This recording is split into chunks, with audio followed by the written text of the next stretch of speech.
აჭარის ტელერადიო დეპარტამენტის მრჩეველთა საბჭოს კანდიდატთა შესარჩევის საკონკურსო კომისიისა და მრჩევლის კანდიდატთა სია დღეს გახდა ცნობილი. ტელერადიო დეპარტამენტის ბორდში 5 ვაკანტურ ადგილზე 34 განაცხადი შევიდა. კომისიის წევრებით უკმაყოფილო უმაღლესი საბჭოს თავმჯდომარის მოადგილე. მისი განცხადებით მაღალი საზოგადოებრივი ინტერესებიდან გამომდინარე, კომისიის წევრებს შორის ცნობილი არასამთავრობო და მედია ორგანიზაციის წარმომადგენლები უნდა ყოფილიყვნენ. მის აზრს იზიარებს ბორდის წევრობის ერთ-ერთი კანდიდატი ნატა იმედაიშვილი. ჩემი პრეტენზია ვფიქრობ, რომ საზოგადოების ძალიან დიდი ინტერესი იყო ამ საკითხთან დაკავშირებით.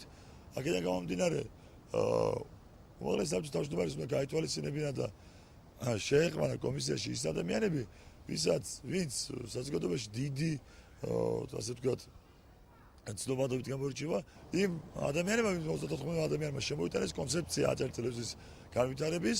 მე არავის შორაცხობას არ ვეხინებ, მაგრამ წმინდა ასეთი სპეციფიკის სფეროში მომუშავე ადამიანები უნდა ყოფილიყვნენ. ძალიან უხერხულია ჩემი მხრიდან, ვინაიდან მე ვარ კონკურსანტი, ვისაუბრო კომისიის წევრებზე, მათ ობიექტურობაზე, მაგრამ მე იმედი მაქვს, რომ ეს ადამიანები მიიღებენ ობიექტურ გადაწყვეტილებას. გონია, რომ უნდა ყოფილიყო უფრო მეტად მომიჯნავე ადამიანები, რომლებიც უფრო მეტად არიან ჩახედული ამ სფეროში და მუშაობდნენ ამ საკითხებზე წლების განმავლობაში. ტელევიზიის მრჩევლობის კანდიდატთა შესარჩევი კომისიის შემადგენლობით უკმაყოფილო უმაღლესი საბჭოს უმცირესობის წევრი პეტრე ზამბახიძე. მისი განცხადებით, ფრაქციებთან კონსულტაციები არ გამართულა და არც უმცირესობის შენიშვნები და რეკომენდაციები ყოფილა გათვალისწინებული. ჩვენ ფაქტიურად არ მოგცემია საშუალება თითოეული კანდიდატურასთან მიმართებით მსჯელობა გამართულიყო. კონსულტაცია ფრაქციებთან არ ჩატარებულა.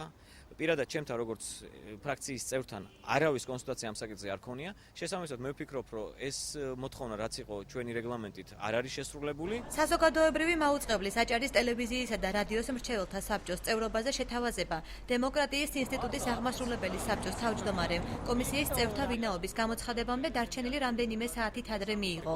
გენო გელაძე კომისიის დანარჩენ წევრებს არ იცნობს. ვფიქრობ, რომ ხუთივე კომისიის წევრი ჩემის აზრით ვინ იქნებოდა იმის მიუხედავად უნდა ყოფილიყო აქტიური ადამიანები ბოლო პერიოდში თუნდაც.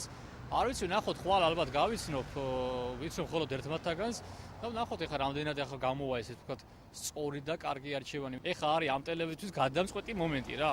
თუ არ იქნა სწორად შერჩეული სამეურვეო საბჭო, შემდგომ ასევე არასწორად გრძელდება ყველა პროცესი. აჭარის ტელევიზიისა და რადიოს მრჩეველთა საბჭოს საკონკურსო კომისიის წევრები გახდნენ ჟურნალისტი ბესარიონ შერვაშიძე, არასამთავრობო ორგანიზაცია სოროპტიმის ინტერნაციონალის დამფუძნებელი ნათელა დუმბაძე, დემოკრატიის ინსტიტუტის დამფუძნებელი გენო გელაძე და ხელოვნების მუშაკთა პროფკავშირის აჭარის ორგანიზაციის თავმჯდომარე მანანა შარაშიძე.